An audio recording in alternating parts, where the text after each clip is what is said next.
Welcome back to Carneades.org. Today we are going to, in honor of the holiday season, be looking at why you should not earn to give. Now, in honor of the holiday season, in this video we're going to take a look at charity, particularly a brand of charity known as earning to give, which falls under the larger umbrella of effective altruism. We did another video on this subject entitled Stop Giving Well if you want more specific information around why particular programs promoted by Give Well in fact do more harm than good. But let's take a look at earning to give specifically. So earning to give is the idea that some people have a talent for making money. If those people want to fulfill the call of effective altruism and do the most good that they can for the world, they should choose a career path which makes money and therefore allows them to donate significantly more to charity. If you are already going to donate 10 to 20% of your income, you might as well be donating more money that could make a greater impact. And if you're making more money, you feasibly could be donating a higher percentage of your income because you require a smaller percentage of that income to live on. In this video, I will, as someone that works in international development, offer several objections to this claim. Note, I'm not going to object to the whole idea of earning to give. I think there are some good points in there. I just think that we should modify the way that it works or our ideas behind it. So, imagine that 20% of the world is committed to the overarching goals of effective altruism. They're altruistic people. They want to go out and help the world with their lives, if not perhaps the specific organizations that deal with it, and would willingly donate 10% of their income to charities. Now, similarly, imagine that about 20% of the world is especially good at making money, and let's say that about 10% of those categories overlap. So 10% of people are good at making money, but don't care about donating to charity. 10% of people want to donate to charity, but aren't especially good at making money. And 10% of people are both good at making money and want to donate significant amounts of money to charity. And 70% of people don't fall into either category. Now, the people that Earning to Give wants to target are those people who are in both categories. So that 10% of people who could potentially be good at making money and would be willing to donate a significant amount of that money to charity. Now imagine that a fifth of those people, so one of these 5 people, is already in a high-paying job which has nothing to do with charity and in fact does donate a significant portion of their income to charity. A fifth of them, so another one of my 5 out of 50 people, is in a middle or low income job which has nothing to do with charity. And the 3 others, because they're very committed to the idea of doing charitable work, are in fact in jobs which directly relate to doing charitable work. They don't make very much money, but they do the work of a charity. According to Earning to Give, we should be targeting the 4/5 that are not in high-earning jobs, regardless of whether they work for charities or not, because they could, by, say, leaving the charity they work for, going and working for an organization which makes them a lot of money, employ several people to do their jobs, and therefore do the job better by making more money and donating it. Now, this is where I'm going to offer some objections. So it is difficult to find people to work for nonprofits. Nonprofit work is not as glamorous as you might think, and it's really not that easy, especially international ones. There is usually too much work, too little pay, and dangerous and unsanitary working conditions. Most people do this work not for the pay, but because they are part of that 20% of people who actually want to make a difference. People who just are in it for the money wouldn't be doing this work. They could easily find a job that would pay as much or better with better conditions, less work, and better pay. And yet, even though we still have 20% of people that want to make that big difference, it's still difficult to find people to fill these important and tough jobs. Now, if Earning to Give would cut that base of possible applicants in half by telling many of them to apply to other positions outside of the nonprofit sector, it's going to be even harder to find people to do this good work. And instead of just simply going out donating a lot of money to get several people to do your job, what's going to happen is you're going to go out, donate a lot of money, and there's not going to be anyone to fill your job. Or the people who fill your job won't be from that 20% of people that actually care about making a difference. They'll be from the 80% of people who don't necessarily care about that and just want a paycheck. On top of that, if you hire someone without a commitment to making the world a better place, they won't be willing to put in the extra work that most people who work for a nonprofit understand you need to do to make the organization work. They'll just be willing to put in the work that gets them the paycheck. Furthermore, those people that are good at making money are probably the leaders, or at least the people who make significant contributions to these organizations. And so if you pull them out of those organizations, if there are no strong leaders to fill those positions, or the leaders are only interested in making money because we had to hire our leaders from that 80% that doesn't really care about making a difference in the world, these organizations will fall apart. So to be clear, objection 1, it's already difficult to get people to work in the nonprofit sector due to difficult working conditions, low pay, and hazardous environments, especially if you're working abroad. If all of the people who can make money leave, these positions will be even harder to fill. And so just because you're giving more money, you may have to give significantly more money to raise the salaries of people to come into those positions, because the only way you can incentivize someone to work in that condition is to give them much more money. So you might not be able to actually bring that many people back into an organization as were lost when you left.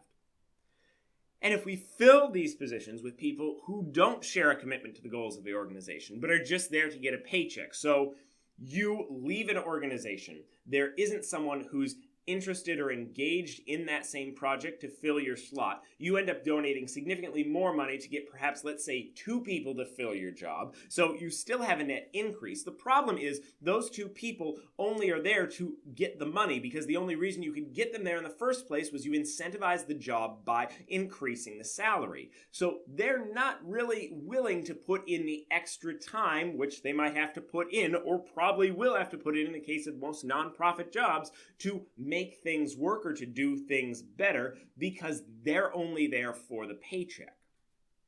And finally, objection 3, since people who could make money have greater abilities generally than their coworkers, these organizations will lose their most talented performers and their leaders. So we've left our nonprofit organizations by saying that all these people should go out and earn to give. We've left these nonprofit organizations with people that don't care about the goals of the organization, are just there for a paycheck, and who, especially in positions of leadership or in the most impactful or talented positions, don't really care about making the world a better place, but rather care about making money.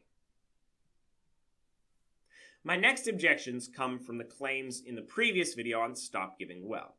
It is clear to most people who live and work in the developing world that donors are drastically out of touch with what communities actually need and want. The simple fact that GiveWell ranks the harmful organization known as the Against Malaria Foundation as the best good you can do for your money should be sufficient to demonstrate this claim. See the previous video on Stop Giving Well for all of my specific points against GiveWell, and particularly the AMF. By further separating those people that actually want to do good from the recipients of these donations, we only exacerbate this problem. If NGOs are stocked with people who only care about making money or lack the acumen to make money themselves, they'll be less likely to listen to the will of the people, either because they don't care about the will of the people, they only care about making money, or because they don't understand the importance of listening to the will of the people, and more likely to ignore the economic harm of their interventions, and more likely to provide themselves with job security in place of providing independence for communities. Because if I'm only there to get a paycheck, and my work could eventually dissolve because I've solved the problem, I'm going to do everything I can to make the problem still be there and make us just putting band-aids on it instead of actual fixes. Because as soon as I fix it, I lose my job. So objection 4, if NGOs are made up of mostly people who are there to make money, or if we significantly increase the percentage of people who are in NGOs that are there just to make money, they will have no incentive to listen to the needs of the community, only to give donors the poverty porn, for lack of a better word, and misleading statistics that they desire. When I'm talking about misleading statistics, I'm talking about statistics that only analyze the particular factor that you're looking at and don't analyze the larger long-term impacts to the economy, to the community, and to the person's livelihood that these interventions often have. This limits the freedom of a community to choose its own interventions because the NGOs don't care about catering to the communities anymore. They only care about catering to the donors because the donors are the ones that write the paychecks. Check out the previous video for more on the harm of limiting the freedom of a community.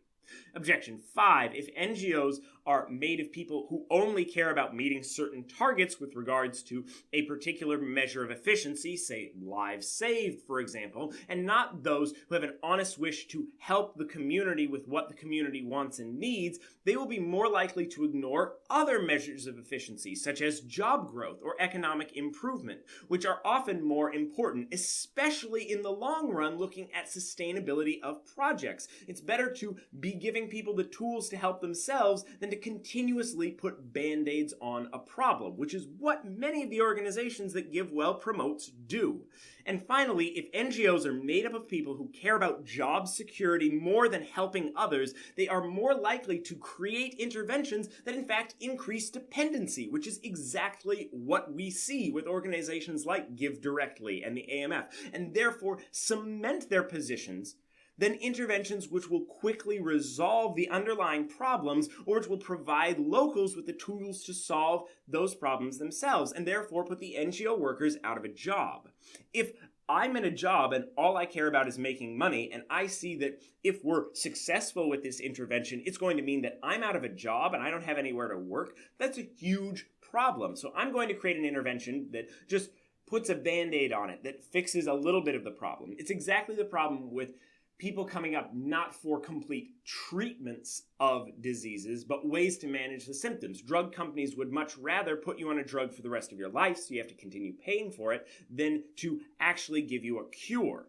It's the same with NGO workers if the people that are working for NGOs don't care about actually helping the community, actually fixing the problem, but rather only care about making money and forcing that community or the donors to continuously get those interventions and continuously have that influx of cash so they'll keep their jobs.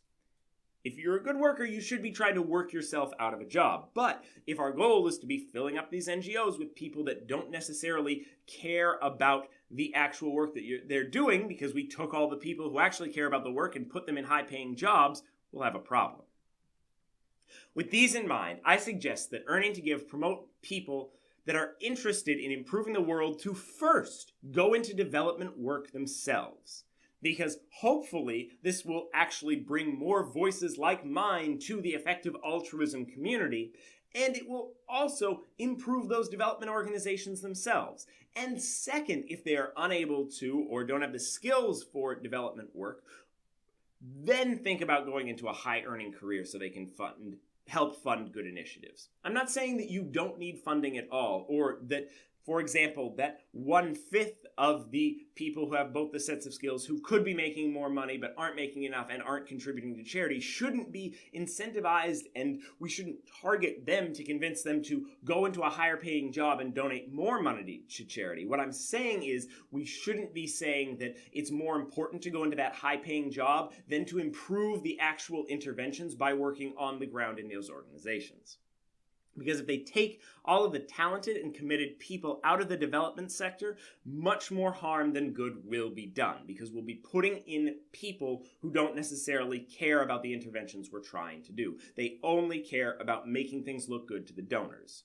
And if you're convinced that GiveWell sufficiently looks at charities to say, well, even if we put people in there that didn't care about it, GiveWell would be able to analyze whether or not they're doing good, you should watch my other video, because there's a lot of problems with that.